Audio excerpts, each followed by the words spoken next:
بسم اللہ الرحمن الرحیم۔ السلام علیکم ورحمۃ اللہ وبرکاتہ۔ غسل کا مکمل طریقہ۔ غسل میں 3 چیزیں فرض ہیں، ان کے بغیر غسل نہیں ہوتا، یعنی آدمی ناپاک رہتا ہے۔ نمبر 1، اس طرح کلی کرنا کہ سارے منہ میں پانی پہنچ جائے۔ نمبر 2، ناک میں پانی ڈالنا جہاں تک ناک نرم ہے۔ نمبر 3، سارے بدن پر پانی پہنچانا۔ ان 3 چیزوں کے علاوہ باقی چیزیں سنت ہیں، ان کے کرنے سے ثواب ملتا ہے، اگر نہ کریں غسل ہو جاتا ہے، مگر سنت کے مطابق نہیں ہوتا۔ غسل کرنے کا مسنون طریقہ درج ذیل ہے۔ غسل کرنے والے کو چاہیے کہ پہلے گھٹنوں تک دونوں ہاتھ دھوئے، پھر استنجے کی جگہ دھوئے۔ ہاتھ اور استنجے کی جگہ پر نجاست لگی ہو تب بھی دھوئے، نہ ہو تب بھی دھوئے۔ پھر جہاں بدن پر نجاست لگی ہو اسے پاک کرے، پھر وضو کرے۔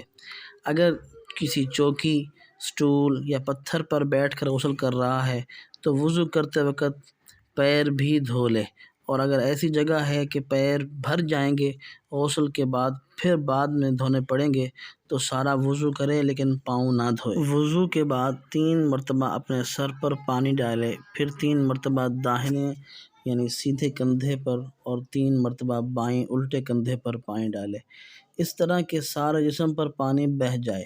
1 مرتبہ پانی بہانے کے بعد پہلے سارے جسم پر اچھی طرح ہاتھ پھیر لے، مل لے، پھر دوسری بار پانی بہائے تاکہ سب جگہ اچھی طرح پانی پہنچ جائے، کہیں سوکھا نہ رہے۔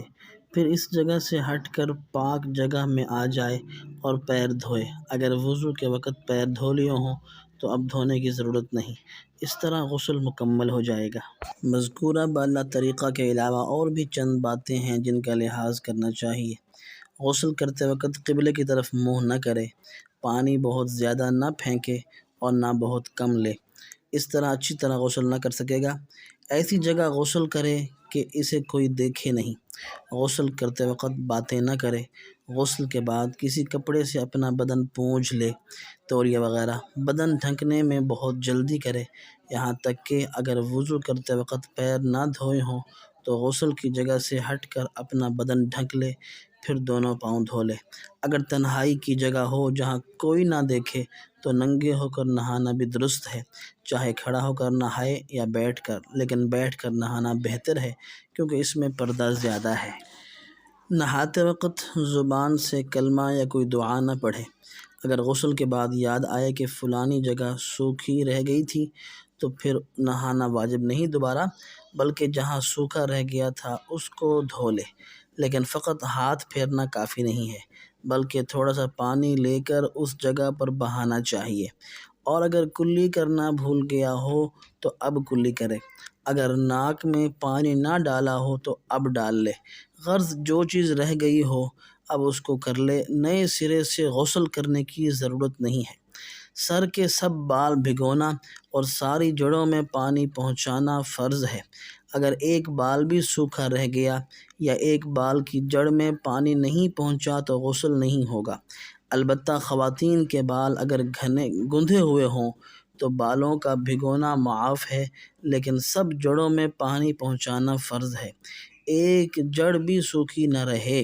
اور اگر بال بغیر کھولے سب جڑوں میں پانی نہ پہنچ سکے تو بال کھولنا ضروری ہے اور بالوں کو بھی بھگو دے۔ انگوٹھی، چھلے وغیرہ بہتر ہے کہ اتار کر غسل کیا جائے، البتہ اگر انگوٹھی چھلے پہنے ہوئے ہوں تو انہیں خوب ہلا لے تاکہ پانی سوراخوں میں پہنچ جائے۔ اسی طرح خواتین نتھ اور بالیوں کو بھی خوب ہلائیں، اور اگر بالیاں نہ پہنے ہوں تب بھی سوراخوں میں پانی ڈالیں، ایسا نہ ہو کہ پانی نہ پہنچے اور غسل صحیح نہ ہو۔ کان اور ناک میں بھی خیال کریں، پانی پہنچانا چاہیے، پانی نہ پہنچے گا تو غسل نہ ہوگا۔